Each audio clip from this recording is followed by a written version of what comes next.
Hello, everybody. Beautiful people. Welcome to the Center for Spiritual Living, Rogue Valley, in partnership with Unity Church. Please stand as you're able for our opening song, Karen Drucker's Stand.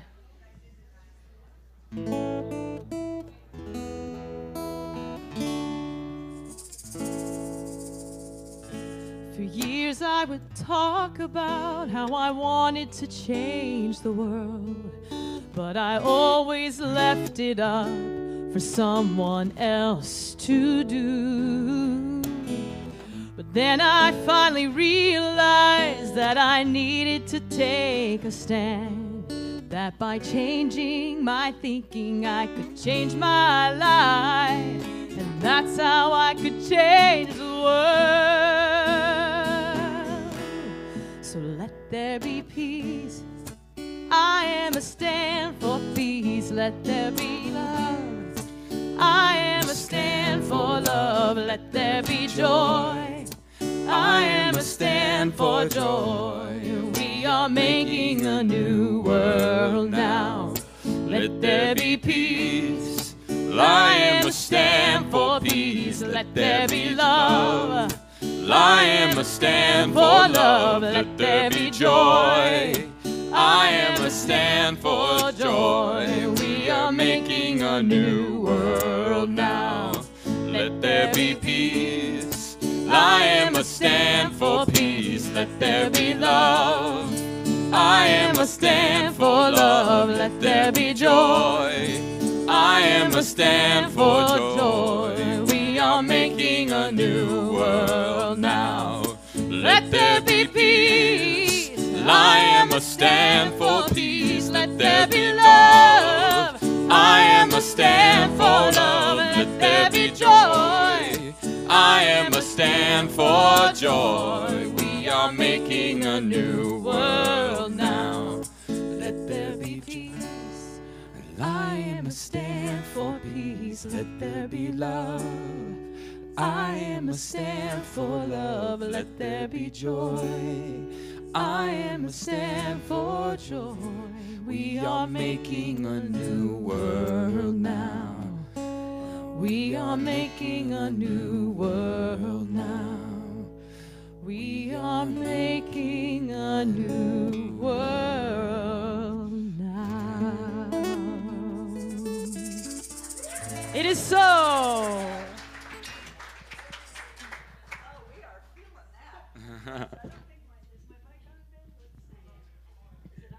Oh, is it? There we go. So great to have you two here. Alyssa Narum and Mitchell Miller. Yeah, good to be back. You guys are like livening up this place. Yeah. This morning, are y'all awake? Good morning and welcome. Welcome to Center for Spiritual Living in partnership with Unity of Medford. I'm Kimberly Hawkins. Did it go off again? No, it's on. Oh, okay. I thought We're on back here. Can you push the mic closer to your mouth? It's pretty close. You guys hear it? Okay, you hear me? All right. Nothing wrong here. I have my voice back this week, and it's always great to greet you all. We are a spiritually progressive, radically diverse spiritual community, and we welcome everybody, no matter where you may happen to be today on your own personal spiritual journey. If there's anyone here for the first time, we'd love you to raise your hand so we can welcome you. I'm not sure any brand new folks, not today. All right. Well, welcome old timers or recent timers. We're so glad you're here. Welcome also to those online.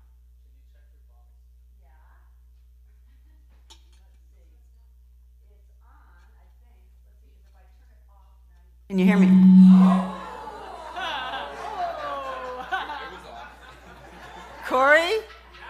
Corey, you were right. It was not on.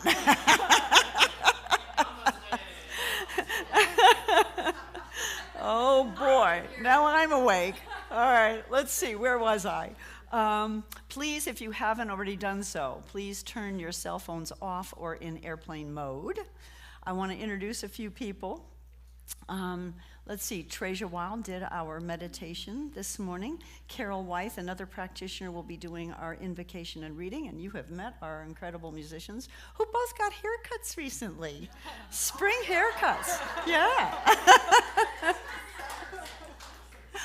I don't know if I've welcomed everybody who's watching online, either live or later, but let me do that now. And I think, I do have one announcement. I think it's both sad and it's life.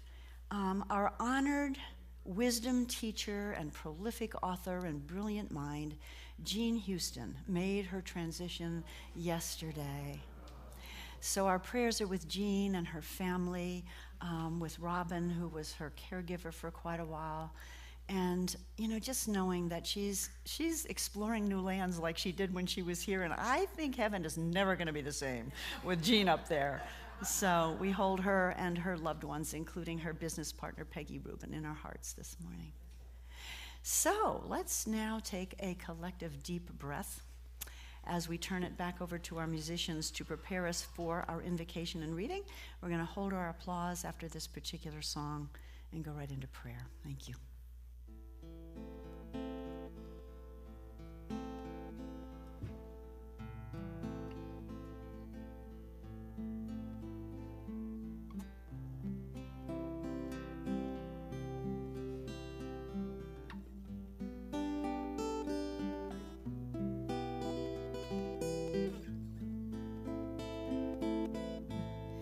Que entre la vida, que entre el sol, que entre la tierra, en el corazón, que entre la vida, que entre el sol, que entre la tierra, en el corazón. Abre la puerta, abre la puerta.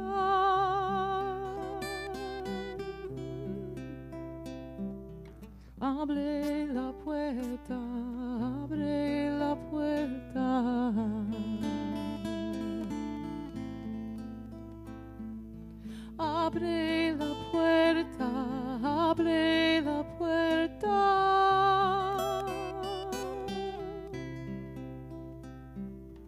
Abre la puerta, abre la puerta. Bring in your life, bring in the sun, bring in the earth into your heart. Bring in your life, bring in the sun, bring in the earth into your heart. Open the door, open the door.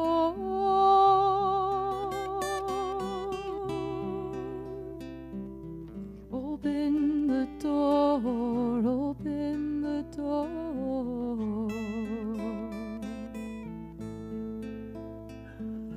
Open the door, open the door.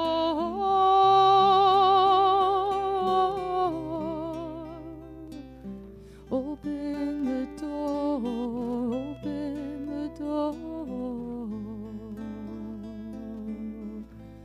Que entre la vida, que entre el sol, que entre la tierra, en el corazón.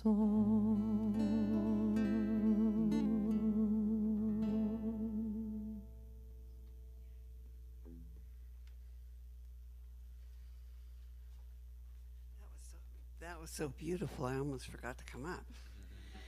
Okay, let's just center ourselves in that incredible harmonizing space that Alyssa and Mitchell just created for us. Going to our center, the center where the divine resides within each and every one of us. Oh, how good it is to know that the one power, the one presence, the one life that has created all of this magnificence from the beginning of time and from the tallest mountaintop and the deepest sea, all of the infinite variety of plants and animals and birds and people.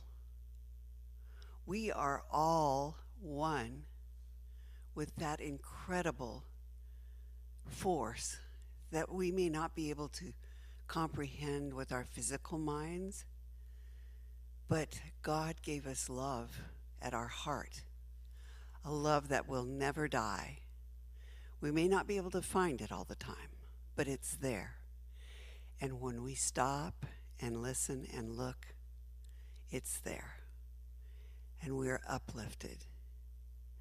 And today, that source of our upliftment is our Reverend Kimberly, who flows the divine in such incredible ease and grace and message that touches each and every heart in this room and those watching online. Oh, the beauty of the oneness and the love that flows from each and every one of us.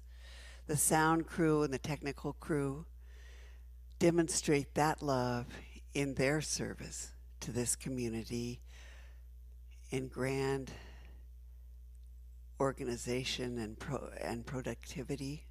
The ushers and the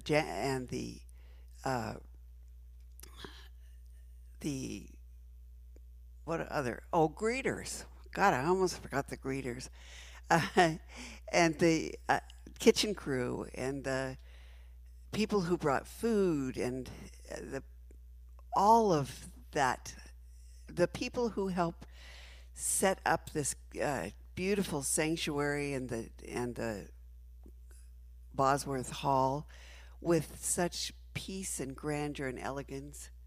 It's all God demonstrating love for all of us. And I am just so deeply, deeply grateful for that. And I know I've missed someone, but Treasure did an incredible meditation today, bringing us aware of the awe and beauty that surrounds us. And I had the opportunity to know the talk title at the beginning of the week.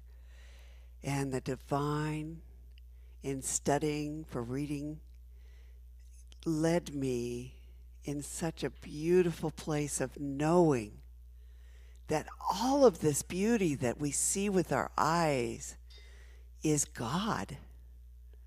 God made manifest in form. That's what we are too. Individualized expressions of that one life. I am so deeply grateful. And I'm grateful for the infinite variety of expression of the divine. And with that, let's all say together, and so it is.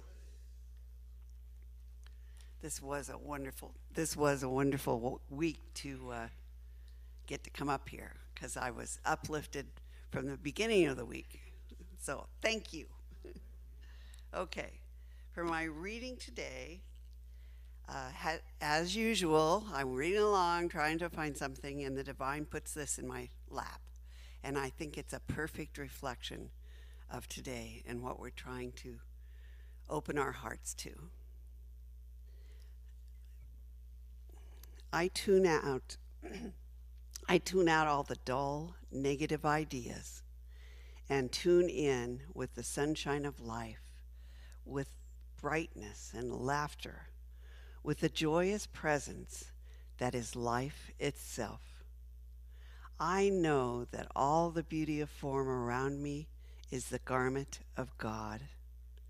I know that that presence is manifested in my heart and mind, is God expressing itself within that garment of form. As I feel this presence more and more, I hear the song of joy deep within. Always when I am still, I hear the song of life pouring through my consciousness. I have only to listen. It is always there. With this knowledge, this assurance that the loving presence is always here, closer to me than breathing, nearer than my hands and feet, I have nothing to fear. I feel this loving protection around me, and I know that it is a bulwark of strength. I know that it is not only a song of joy, but a song of love and protection. Knowing this, I am the very essence of God. Joy wells up within my heart, and life sings through me in radiant ecstasy. And so it is.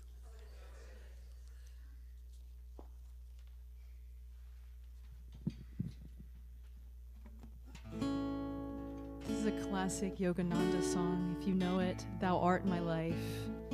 Please sing with us.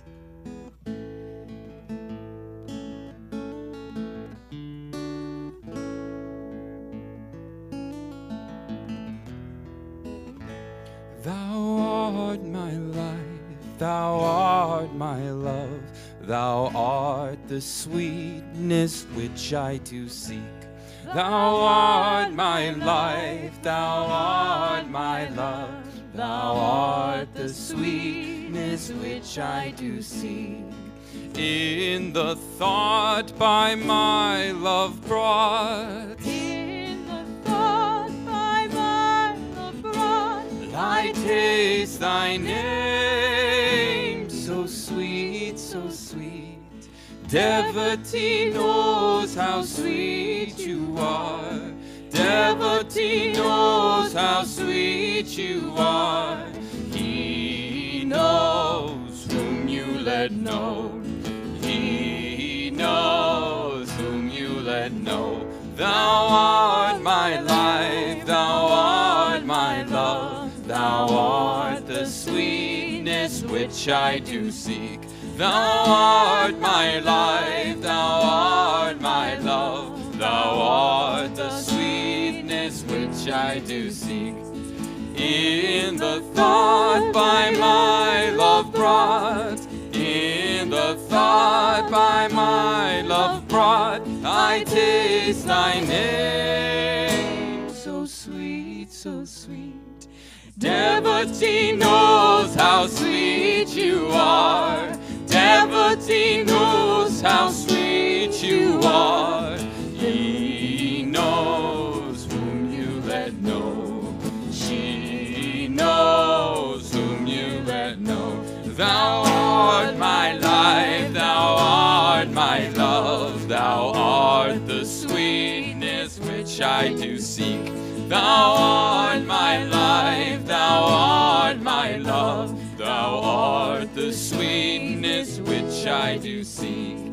In the thought by my love brought, in the thought by my love brought, I taste thy name, so sweet, so sweet. Devotee knows how sweet you are.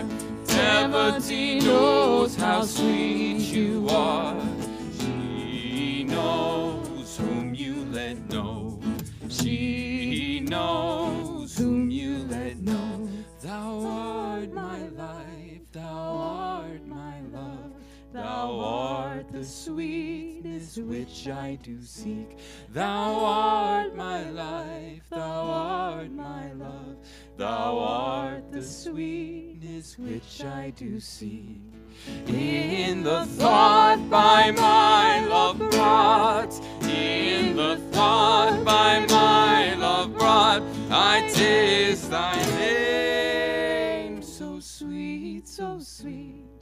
Devotee knows how sweet you are. Devotee knows how sweet you are.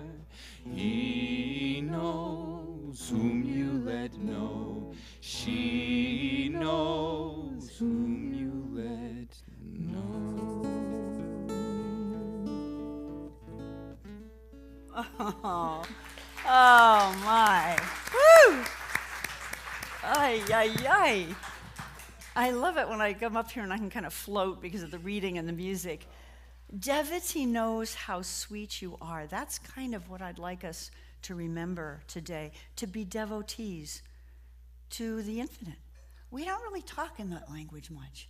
Love Paramahansa Yogananda and the Self-Realization Fellowship. And Carol's reading came from Ernest Holmes, our founder of Science of Mind, from 365 Science of Mind. Just gorgeous. Oh my goodness. Let's see. Video crew. Are we going to be able to let the folks? Oh, good.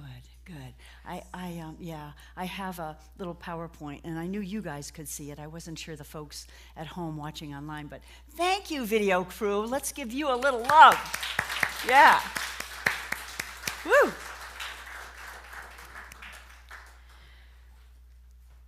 So, the name of my talk this morning is Reclaiming Awe, A-W-E, Reclaiming Awe, the doorway to God or the doorway to the divine. I want to know, you guys, that song that was half in Spanish, which is so appropriate. Did you write that? Or? No, it's a classic Spanish medicine song. Oh my gosh, how perfect. That it was half in Spanish, half in, and about opening our hearts and opening the door. It's just perfect. Thank you so much. We made the English words for it. Okay, well, thank you for that too. So this is about reclaiming awe and wonder in a world that I feel often has forgotten to look up. To look up. What a powerful practice that is. I think in a way we run the risk of losing something precious in new thought when we think of God, the divine, as a principle. Now, it's a powerful thing to know that it's a principle that responds always, that there's this thing called the law, that part of the divine that always says yes, that responds to our thoughts. But it's more than that, right? Ernest Holmes himself talked about how it was so important not to lose the warmth and color of God. And that's what I want to talk about today. That's what I want to invoke today. I'm going to have to walk up and down so I can see this. The beautiful Franciscan friar and prolific author Richard Rohr said, "Awe opens our hearts to the mystery of God." I don't know about you, but I don't want to lose that sense of mystery. You know, we don't completely understand the divine, and I think that's as it should be, frankly. So this message was inspired by the feelings that I experienced when I visited La Sagrada Familia Basilica in Barcelona. So I'm going to take you on a tour, a virtual tour, and talk about what happened to me during this trip. This is the view of the basilica that I got when the cab first pulled up in front from across the street. And it's a stunning structure. It's built partly in Gothic style, but there's all these other elements that are Nouveau, and it cannot be defined, right?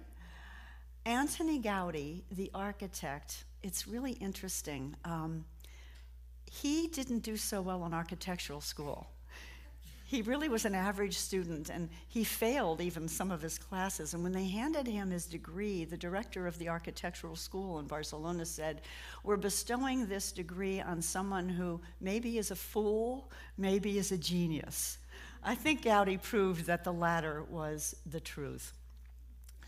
This is a close-up of some of the detail that I witnessed as I walked past into the back where you now have the entryway. Now, the next slide is the nativity facade, which is where you enter. And I just loved this shot that I took of everybody. Look at everybody looking up. Nobody could help but look up, you know. Now, this nativity facade, obviously depicts the birth of Jesus, and I can't even tell you the feeling of joy, of celebration, of wonder that this magnificent artwork depicts here. So let's see, next slide. Here is the Holy Family. So I didn't realize in the beginning, I've been studying my Spanish before I went, but Sagrada Familia means sacred or holy family. This is the Holy Family. So this is one shot, and yeah, again, the celebration. There's musicians and harpists, and this is Gaudi's sculpture. Just intricate. Here, again, yeah, it felt like a celestial celebration, the musicians, and this picture on the right is actually what's happening above the actual nativity scene.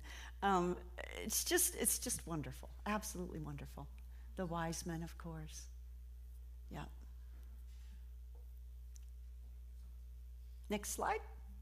Thank you. Yeah, that's what I went. I walk in. Now, most of these slides I took, this particular one is a stock footage from the website because there were a lot of people visiting. This cathedral holds 12,000 people seated. Yeah. I'm getting chills just telling you about it. So you walk in, and the ceilings go almost 150 feet up. Gaudi was a student of nature, and so this is designed, each pillar is unique. They're not all the same diameter. They don't all have the decoration at the top at the same length. They're unique. And at the top, you can kind of see here, but the pillars spread into branches as they reach to the sky. Okay. This is a picture I forgot to mention in the last slide, that the stained glass windows on one side, the nativity facade side, are blue tones, kind of like morning and yellow and sunlight. And then on the other side, which is the passion facade, which depicts Jesus' crucifixion and resurrection, the light is more sunset colors, and that faces the west. Next slide. Again, everybody inside, just like gaga. That is probably facing towards the west side. You can see the colors. Okay. And again, the stock footage, it's so hard to even convey what it felt like. It felt like walking into a prayer, walking into this other dimension where leaving behind, so often we just don't look up. We get, I don't know about you, but sometimes mired a bit in what's going on here on the earth plane and forgetting that there's so much more going on, right?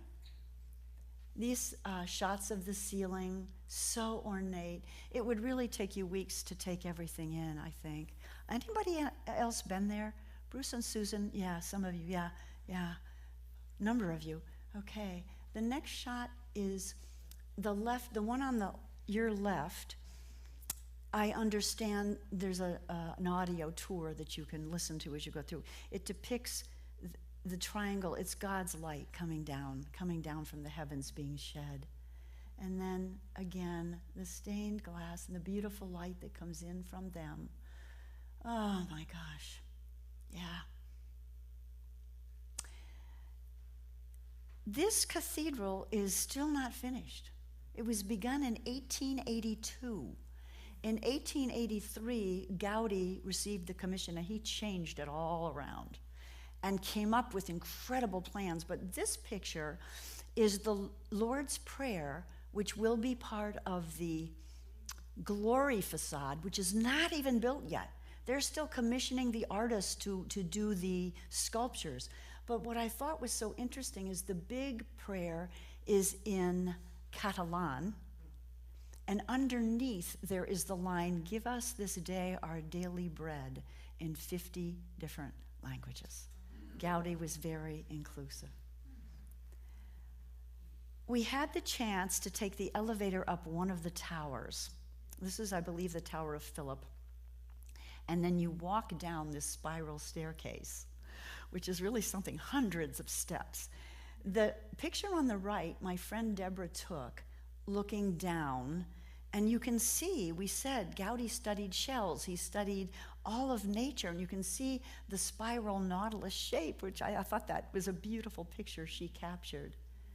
And then from the tower, as you walk down, you get these incredible views, not only of the intricacies of the basilica, but also the city. You can't really see, but in the left-hand side, you can actually see the Mediterranean Sea in the background. And then on the right, you can kind of see, if you were close up, the tips of the towers. The Jesus Tower was just finished in February, and so they kind of had a symbolic celebration of the completion, but it is far from complete. The projected date now, I think, is 2035. We'll see. Next slide is the towers. The Jesus Tower is the tallest. It's the one in the middle with the cross on it. That tower is 172.5 meters. And the significance of that is it's exactly 1 meter shorter than the highest hill in Barcelona. And that is by design. I'll tell you why at the end of the slideshow. You can think about that. Everything on this cathedral is symbolic, everything. I don't even begin to know all the symbols, but I do know that these decorations you can see on the left, the chalice, the communion chalice with above grapes, right, that make the wine, and then the communion wafer that the Catholics use in communion above wheat growing. So every single thing has meaning if you really would know.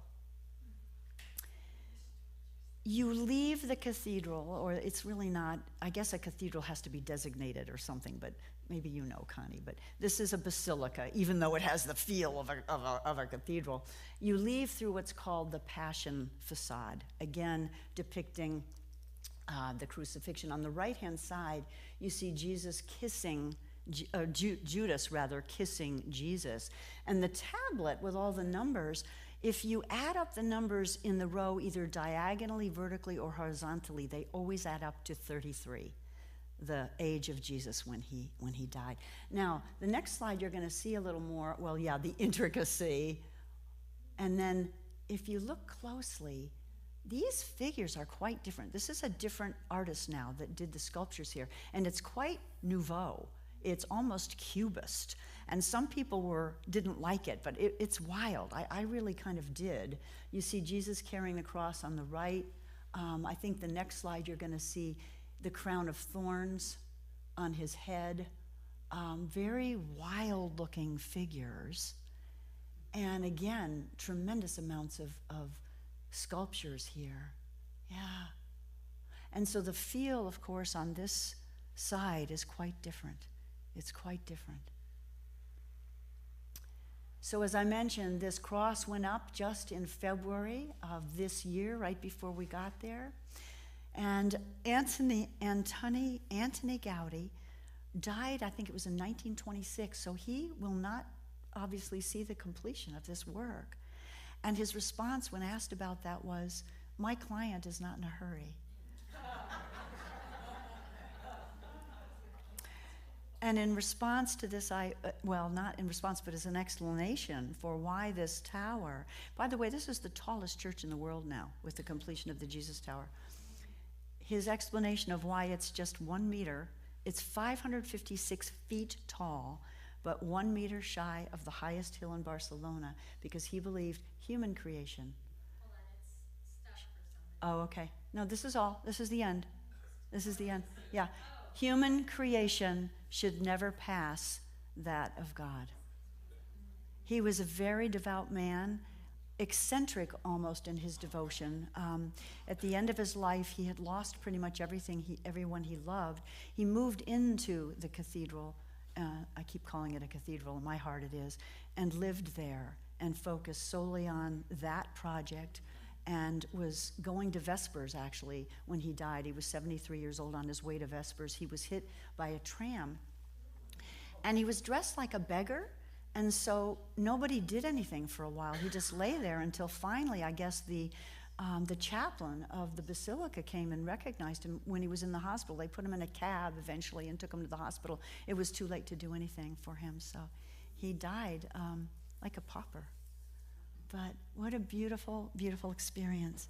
So what I want to do now is, what are the spiritual practices that we can do to make sure we're looking up, to make sure that we're opening that door to our heart, to make sure that we are in awe and wonder, and how do we remain devotees, not just practitioners of the power that we can use, which is awesome, I love it, but how can we really keep this in our hearts and the door to our heart open?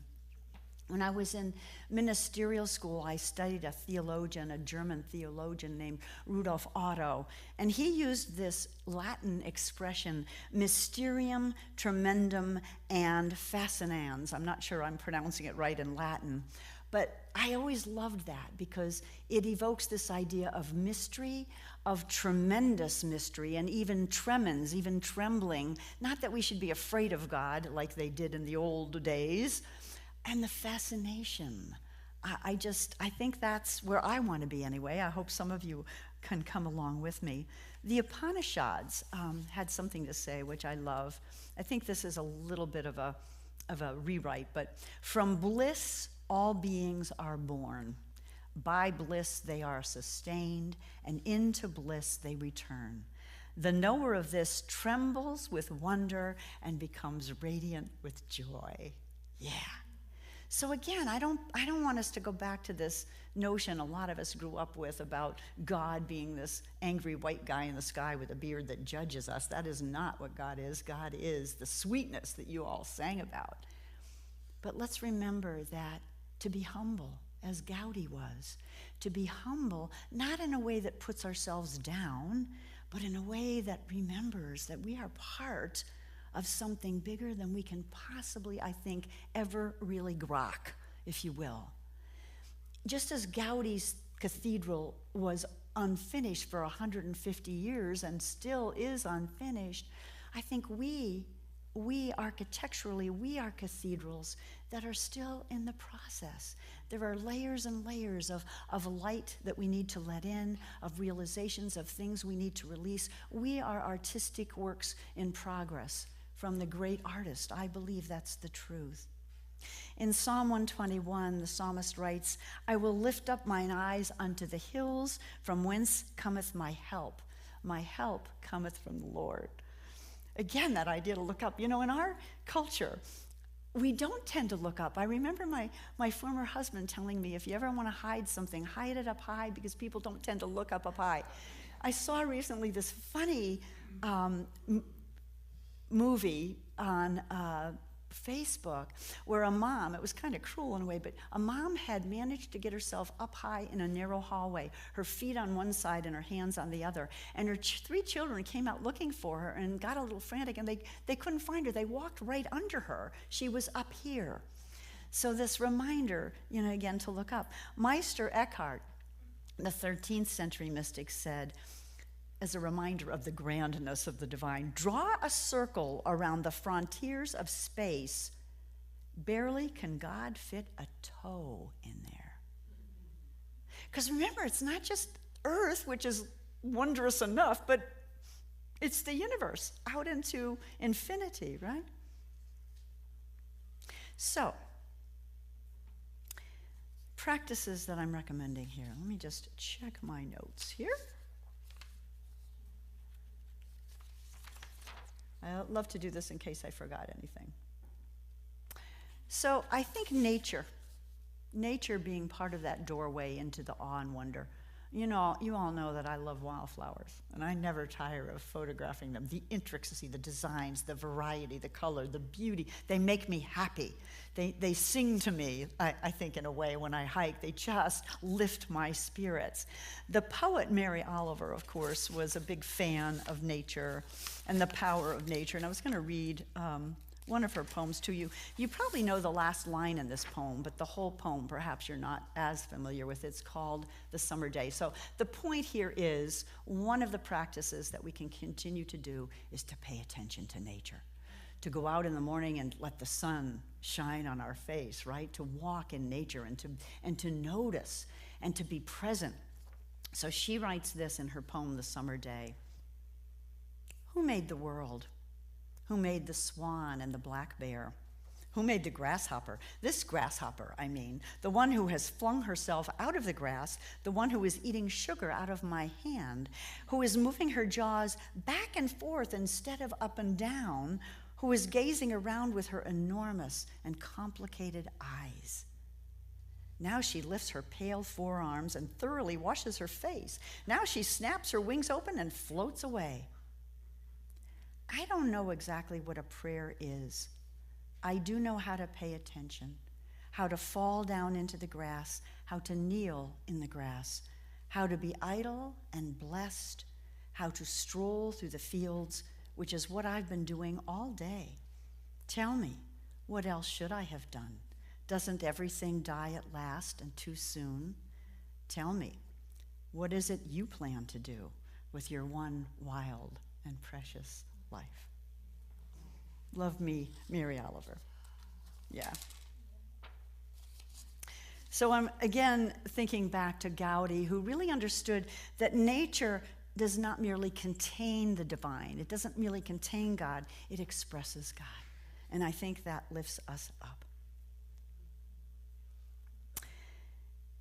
But we often live disconnected from that wonder, because we are so busy, aren't we? Sometimes we're just so busy doing. We rush past sunsets while checking our notifications. We eat sometimes without tasting. I am guilty of that. We pray without also listening.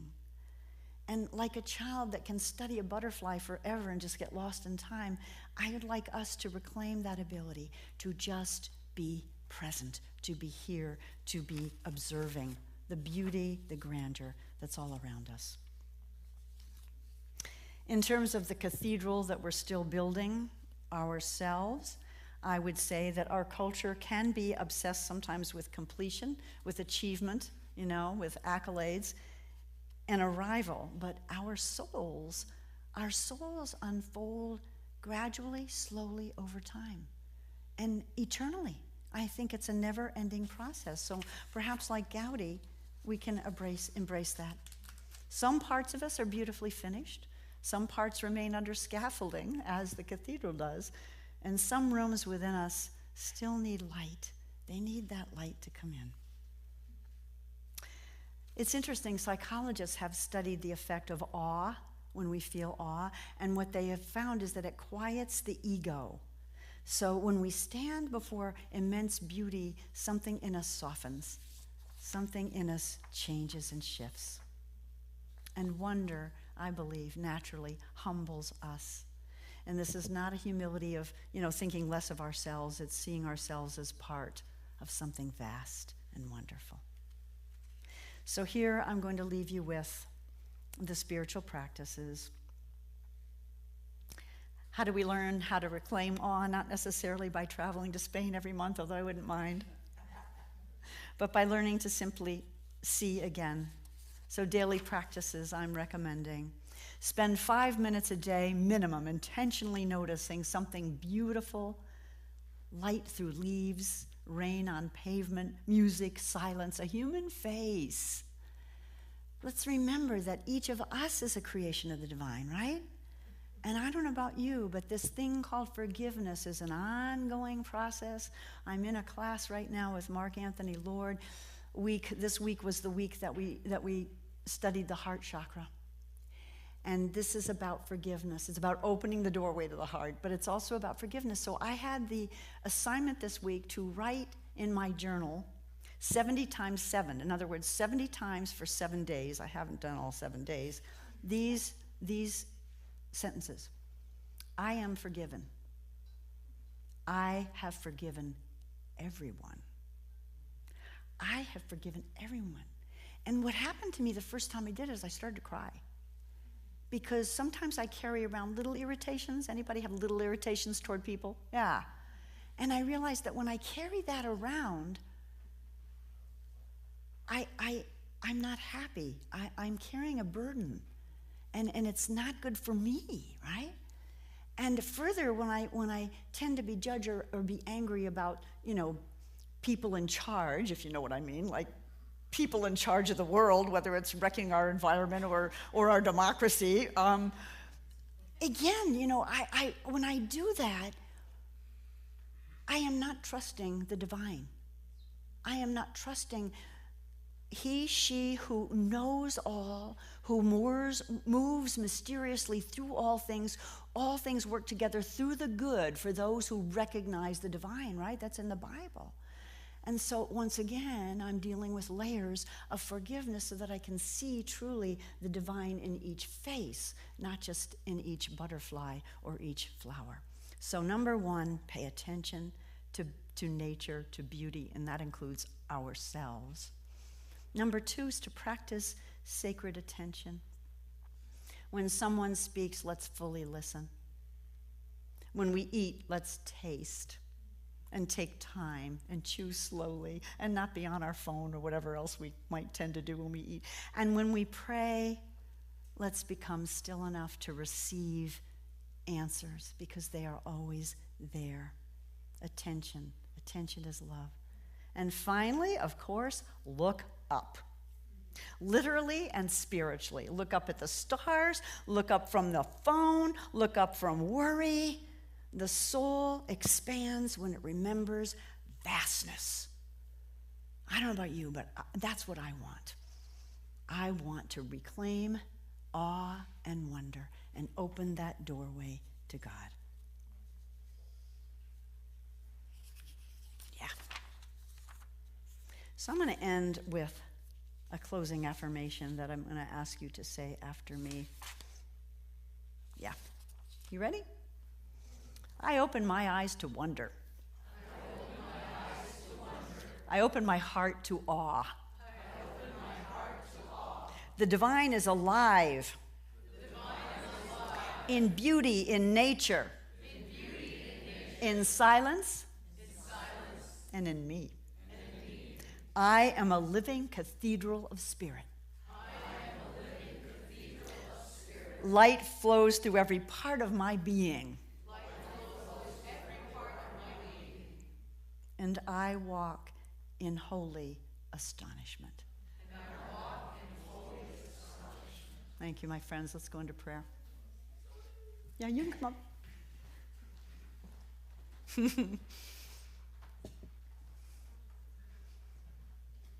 What was that line again? My heart sees your sweetness. How did it go? Devotee knows how sweet you are. Devotee knows how sweet you are. So as devotees, as God's creations, as the sons and daughters of the Most High, let us see the sweetness, let us know the vastness of this presence, this power that created the stars, the Milky Way, our galaxy, that created the beautiful infinite number of wildflowers and insects, the grasshopper, the butterfly, the worms. This incredible intelligence, this love intelligence that is beauty, that is order, that is supply and guidance and goodness, that is in and through all of life, that is never absent, all-powerful, all-knowing. Something that we really can't wrap our brains around, and isn't that kind of nice to get out of our brains and just stand in wonder, stand in childlike awe, stand in reverence. You know, we don't talk about worshiping in Science of Mind, but I want to be able to recognize and appreciate and respect the vastness of that which created us. Knowing that we can't be separate from it. And that's true for everybody on the planet. We are the peace, we are the power, we are the beauty. Anything we could use to describe the divine is truth with a capital T about us. And so this week, my prayer for all of us is that we remember to look up. We remember to leave behind whatever trials, whatever worries, whatever concerns, whatever messiness we may be seeing in our lives, in the lives of our country, in the lives of the world, and to remember that feeling I had when I walked into the cathedral of, wow, despite all of what may be going on, I am in the presence of beauty, I am in the presence of love, I am not only surrounded by it, infused with it, it breathes me, it guides me, it lives me. Let us remember to practice reclaiming awe and wonder.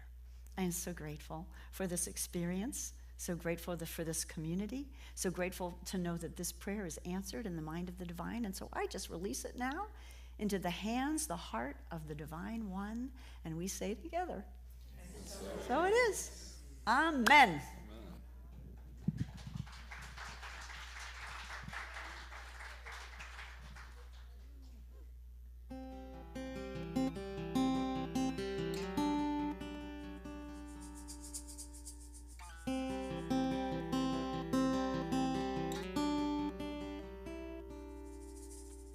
Listen to the breeze.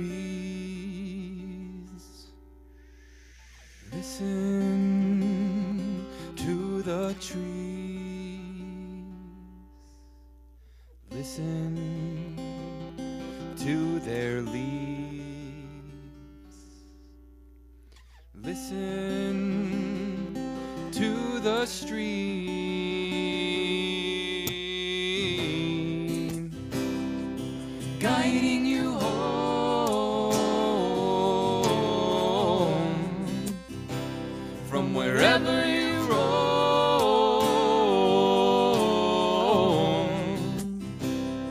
It's guiding you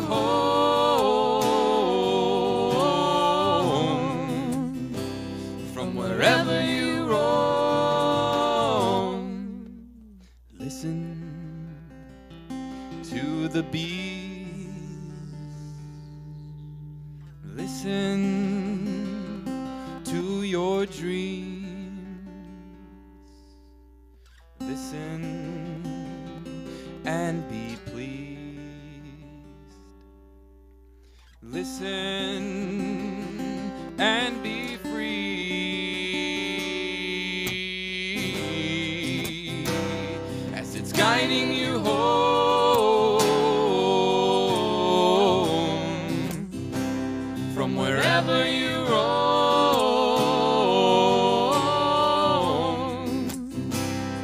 It's guiding you home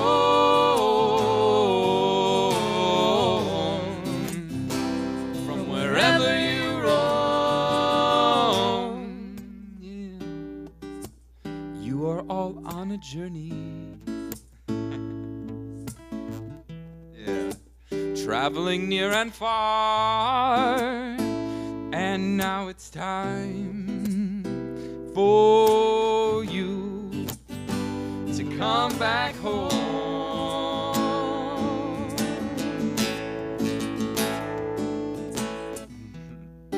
And you are all cathedrals, yeah. A temple shining oh so bright.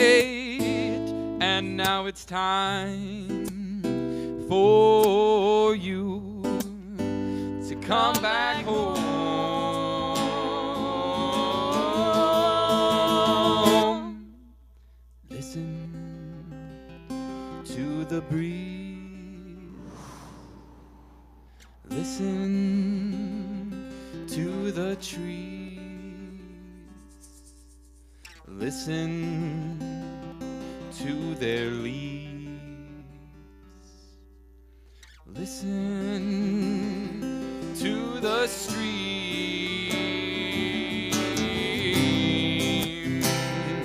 guiding you home from wherever you roam. It's guiding you home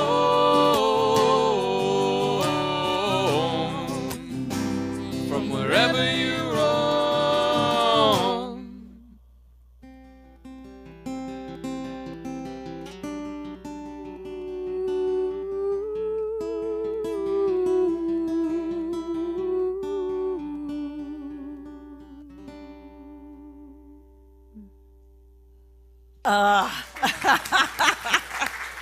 Oh my! All right. When did you write that one? That's Mitchell's original song. And when? When did you write that? Like a year or two ago. Okay, But that was okay. just perfect. We audible. I was gonna Football say term, Changed audible. the lyrics for today. the cathedral. But did you change that before you heard my talk? No. Oh, I heard it after. aren't they amazing? Yeah. Woo! I'm thinking you channeled what I channeled, right? Oh my gosh. Oh my gosh. We are so blessed. I'm going to invite our ushers to come on forward. Virginia and Sylvia, come on up. And let's do our tithes and offerings. So once again, big gratitude to everyone who supports us. If you give online, feel free to just bless the basket as it goes by. If you're watching online, there's a QR code if you would like to make a donation. We are most grateful for that. Let's say our affirmation together. You ready? Graciously I give from a place of love, knowing that as I give, so do I richly receive.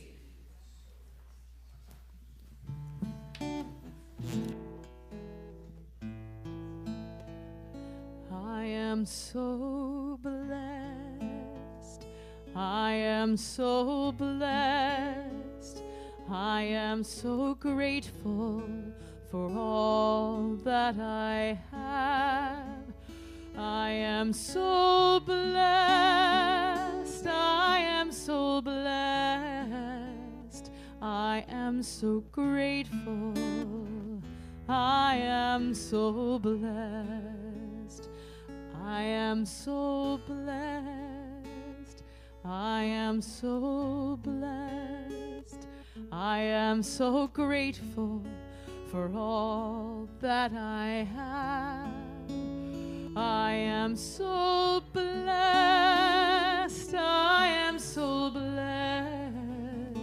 I am so grateful. I am so blessed. I am so blessed. I am so blessed. I am so grateful for all that I have. I am so blessed. I am so blessed. I am so grateful. I am so blessed. Indeed we are, and we are blessed to have you two. Blessing, my. mutual blessing. I don't know when you're on the schedule next, but I want to check on that. Before I turn things over to Treasure for some announcements, you can come on up, Treasure.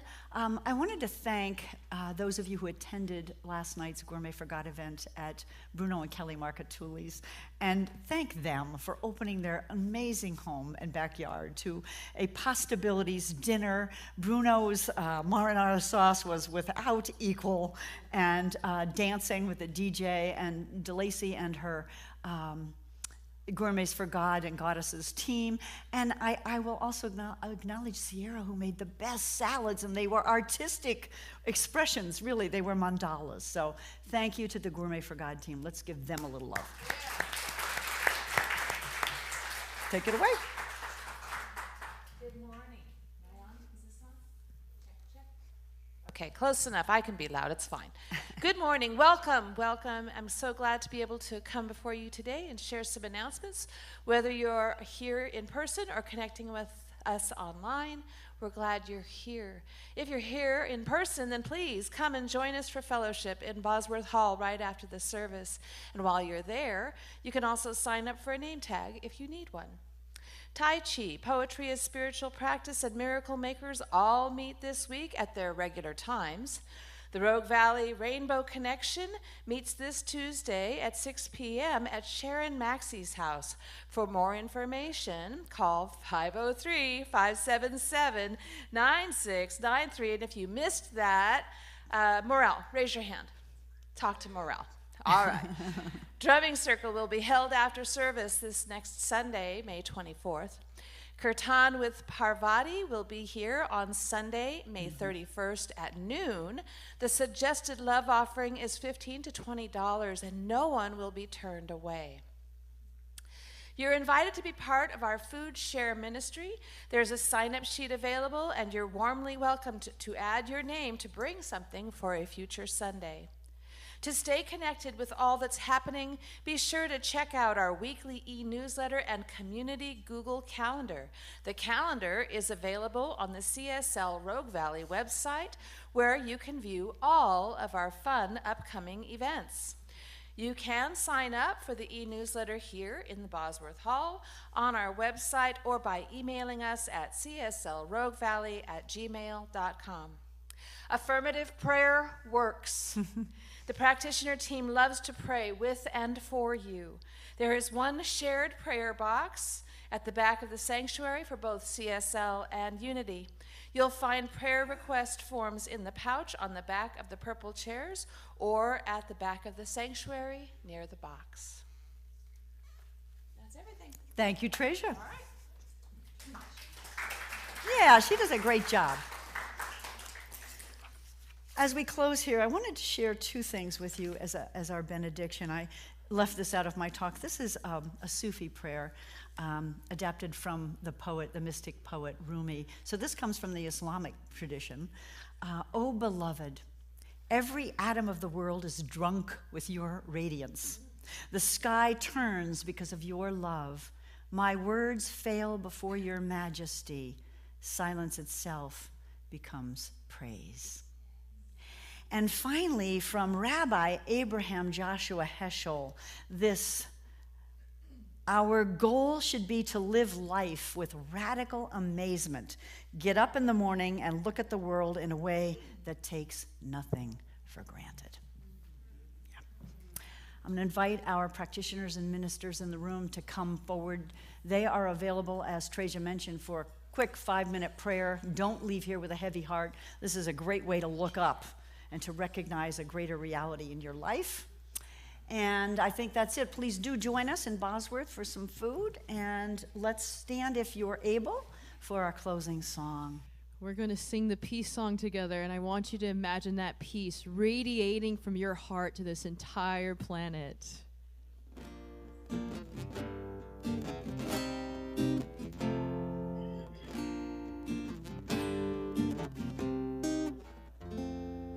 Let there be peace on earth, and let it begin with me. Let there be peace on earth, the peace that was meant to be, with God as creator, family all are we. Let us walk with each other in perfect harmony.